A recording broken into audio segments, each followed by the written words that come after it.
Pada kesempatan ini saya akan berbagi firman Tuhan bagi kita semuanya. 1 Korintus 4 ayat yang kedua. Saya ulangi, 1 Korintus 4 ayat yang kedua. Saya baca, yang akhirnya dituntut dari pelayan-pelayan yang demikian ialah bahwa mereka ternyata dapat dipercayai. Saya baca sekali lagi, yang akhirnya dituntut dari pelayan-pelayan yang demikian ialah bahwa mereka ternyata dapat dipercayai. Tema yang saya mau bagikan bagi kita semua yaitu tentang kepercayaan. Kepercayaan adalah kapasitas atau kemampuan yang dimiliki oleh seseorang dalam suatu bidang. Semakin besar kapasitas atau kemampuannya dalam satu bidang, maka semakin mudah juga orang lain percaya kepadanya. Dengan kata lain, kepercayaan ini harus dibangun dan ini membutuhkan waktu yang cukup lama. Karena itu, untuk menjadi orang yang dapat dipercaya, mau tidak mau kita harus memperbesar kapasitas kita, memperbesar kemampuan kita, sehingga kita menjadi orang-orang yang dapat dipercaya, terlebih dalam pekerjaan Tuhan.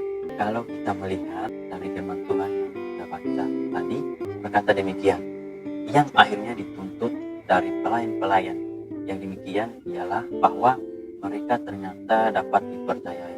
Pelayan-pelayan di sini bukan hanya pendeta, tetapi semua kita yang percaya kepada Tuhan, kita dituntut untuk menjadi pribadi yang dapat dipercaya.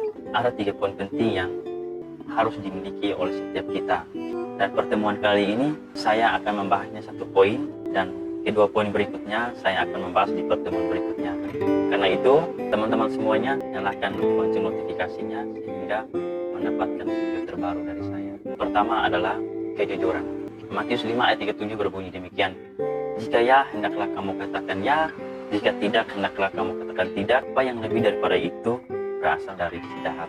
Kejujuran harusnya dimiliki oleh setiap kita sebagai anak-anak Tuhan, sehingga dengan kejujuran yang kita miliki, kita menjadi berkat bagi orang lain. Banyak anak-anak Tuhan yang tidak mendapatkan kepercayaan dari Tuhan karena mereka tidak memiliki kejujuran dalam kehidupan mereka. Mereka sering berkata di depan lain dan di belakang lain. Ini harusnya tidak ada dalam setiap pribadi anak-anak Tuhan. Baiklah, kita harus berkata ya kalau ya, dan jika tidak, kita harus mengatakannya tidak, sehingga kita menjadi berkat dimanapun kita berada. Dengan kejujuran yang kita miliki, kita menjadi berkat bagi orang lain. Teman-teman yang mungkin bekerja sebagai karyawan atau yang bekerja di perusahaan-perusahaan, kejujuran adalah poin penting yang harus teman-teman miliki semuanya, karena kejujuran adalah kunci utama dalam membangun sebuah kepercayaan. Karena itu, mari hidup jujur sehingga kita menjadi berkat bagi sesama kita, dan biarlah lewat hidup kita juga Tuhan dipermuliakan dalam kehidupan kita. Jangan hanya karena kemarahan orang, teman-teman semua tidak berani untuk berkata jujur. Sekali lagi, jangan takut untuk berkata jujur, karena Tuhan membela orang-orang yang jujur. Saudara tidak sendiri, ada Tuhan bersama saudara. Tetap hidup jujur, Tuhan Yesus memberkati.